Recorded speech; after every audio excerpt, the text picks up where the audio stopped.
Bonjour les amis, donc je suis ravi de vous retrouver encore sur notre chaîne. Donc aujourd'hui encore, comme d'habitude, on essaie de parler de technologie, de nouveautés et de les vulgariser pour vous permettre de les utiliser plus facilement.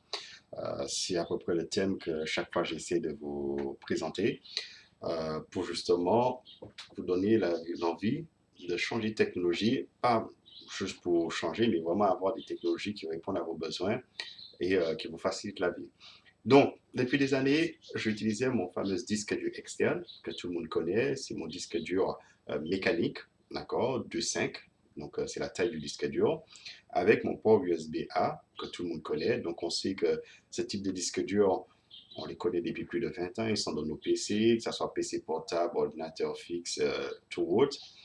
Et aujourd'hui, on sait qu'on a des technologies qui sont beaucoup plus rapides et qui nous permettent de transférer plus de données à des vitesses beaucoup plus élevées.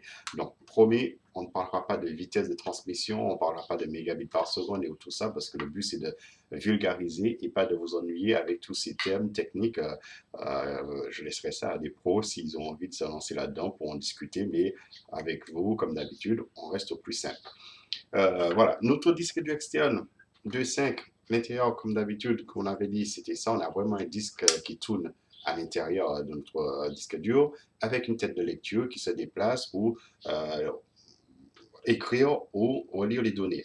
Donc, on connaît les problématiques de notre disque. Avec le temps, ça vieillit, donc ça se fatigue, c'est de la mécanique. La tête de lecture aussi, avec le temps, vieillit, donc ça s'abîme. Et nos disques durs, ils sont très sympas, mais on se déplace beaucoup avec et ne supportent pas les chocs. Et souvent, on ne fait pas attention, on les dépose sur une table alors qu'ils sont branchés en train de tourner, on les lâche sur la table, ça prend des petits chocs et autres, des chutes. Et souvent, un matin, on se lève et puis disque dur illisible, les données sont abîmées parce qu'on a trop fait subir de malheur à notre disque dur. Donc aujourd'hui, je vais vous proposer de parler de disque dur SSD. Donc les disques durs SSD, on dit Solid Drive Disk, donc c'est des disques durs cette fois-ci solid states, pardon, solid state disk. Cette fois-ci, il n'y a pas de mécanique à l'intérieur, il n'y a que de l'électronique, un peu comme les clés USB, mais beaucoup plus évoluées, avec des technologies un peu plus avancées que les clés USB. Donc ces disques durs-là, justement, on va permettre de faire la même chose avec un disque dur classique qu'on a connu, avec des vitesses beaucoup plus élevées et avec moins de risques pour les chocs et tout ce qui va avec, parce qu'ils sont beaucoup plus robustes par rapport à tout ça. Néanmoins, ça ne veut pas dire qu'il faut faire tomber votre disque ou le jeter par terre ou le plonger dans l'eau.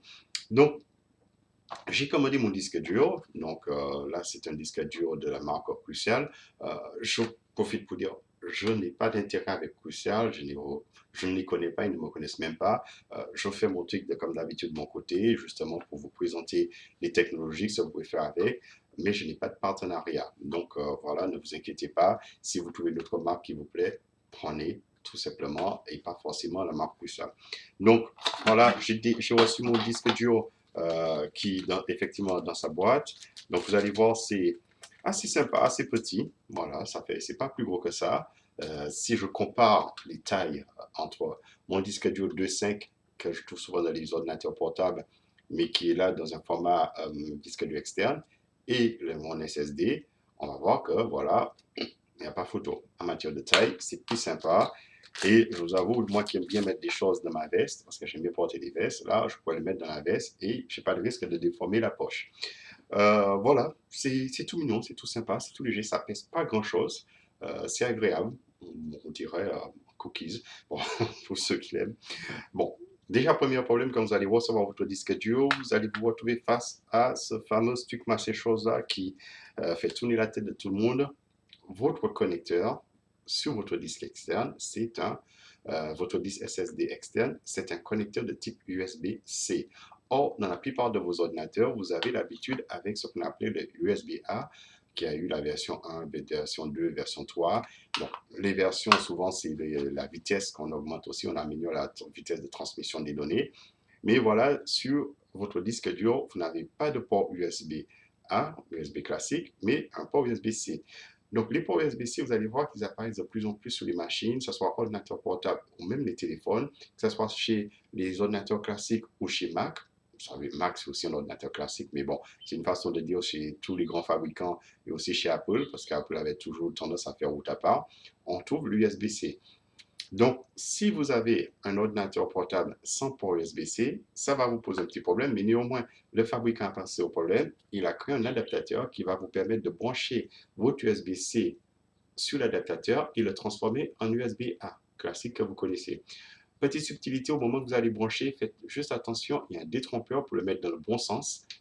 Sinon, je pense qu'on aura des problèmes de reconnaissance du disque ou de lecture de transmission des données.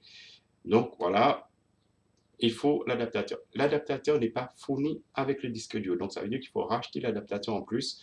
Je crois que je l'ai payé quasiment une dizaine d'euros en plus.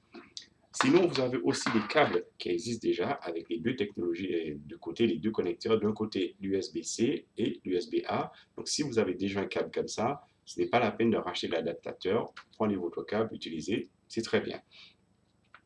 Donc le petit boîtier, comme je disais, il est sympa.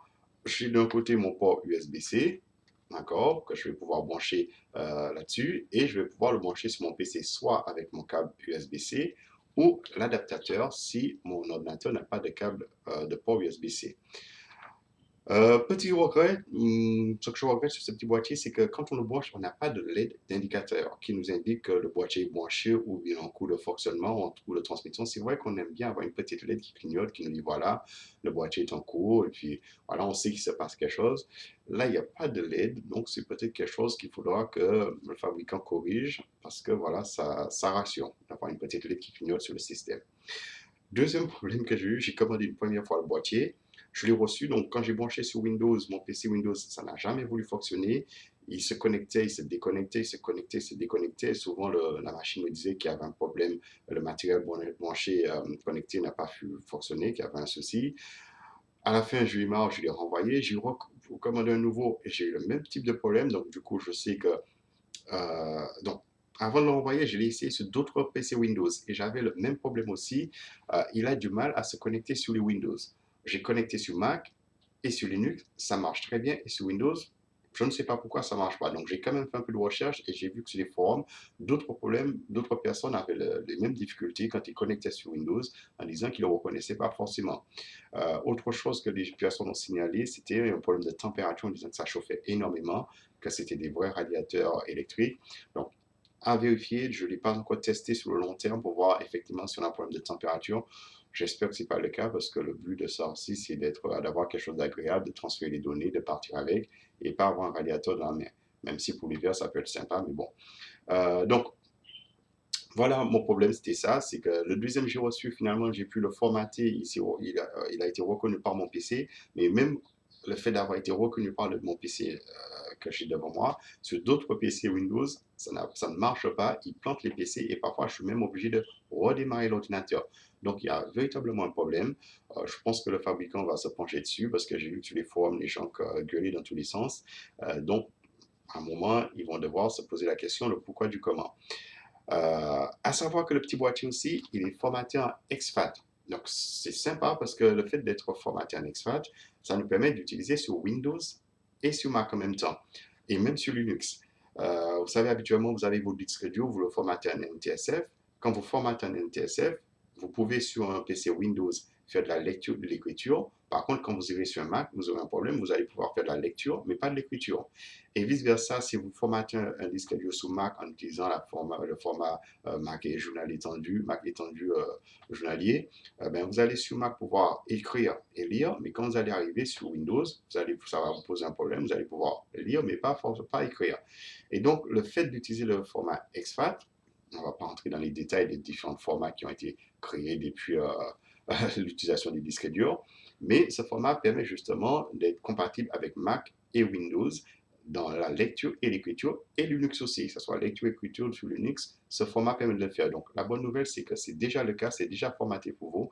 Donc vous n'avez pas besoin de formater, vous n'avez pas besoin de vous casser la tête. Vous branchez que ce soit sur Mac, sur Windows ou Linux, ça va fonctionner. Vous allez pouvoir utiliser votre disque dur pour stocker vos données. Donc voilà, donc c'est un petit disque dur qui est sympa. Bon, on va voir, on va essayer de faire un test pour voir effectivement combien de temps que ça prend pour nous transférer un fichier. Parce qu'on est là pour ça aussi, on va pas faire une vidéo qui est trop long. C'est juste pour vous dire, voilà, vous avez l'habitude avec votre disque dur 2.5 que vous avez dans votre sac, qui est le disque dur externe, dans un boîtier externe, d'accord. voilà, vous avez l'habitude de vous balader partout avec, avec le poids aussi que ça pèse, les risques, parce que ça reste assez fragile notre disque dur, donc on doit faire très attention. Et souvent, on ne fait pas gaffe quand on dit notre disque, même quand il est en fonctionnement, on le lâche sur la table. Or, les disques durs ne supportent pas ça.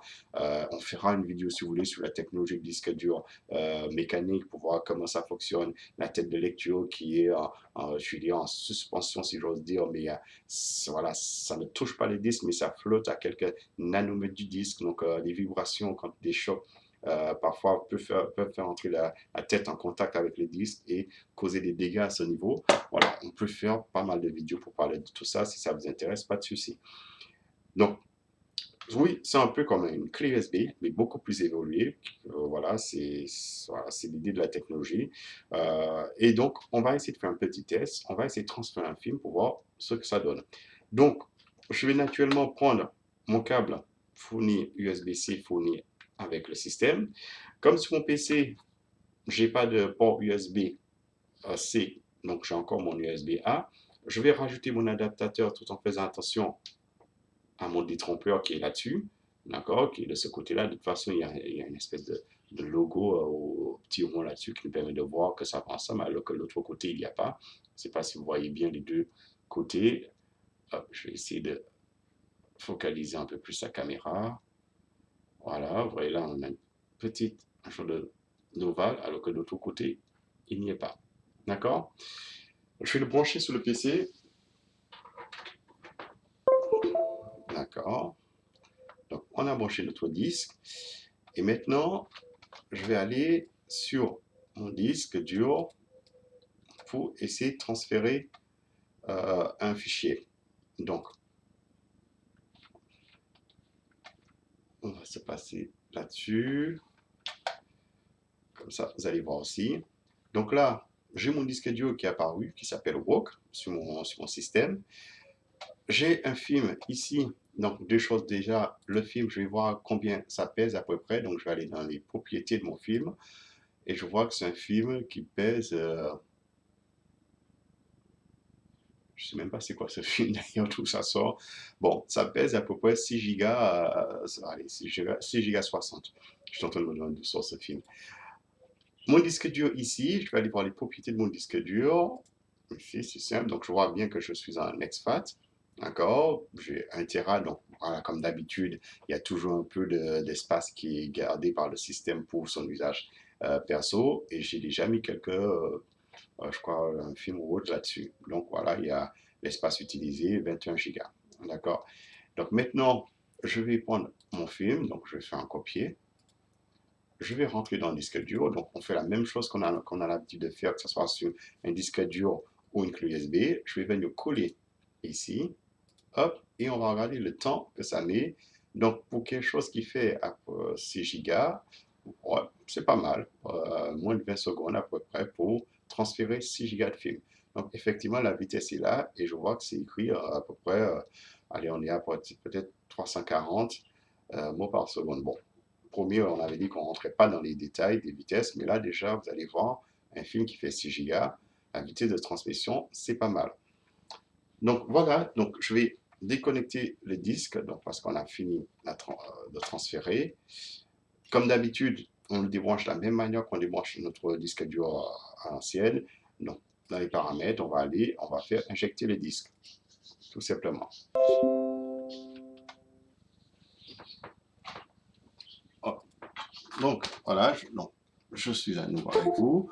Donc, voilà, effectivement, le fabricant nous dit jusqu'à 540 mégabits par seconde sur le boîtier. Donc, voilà, si vous avez d'autres modèles, d'autres fabricants, vous préférez, vous avez d'autres marques, prenez celui qui vous plaît. Je n'ai pas de contrat avec Crucial ou quoi que ce soit. Je ne les connais même pas. Et voilà, tout va bien pour moi.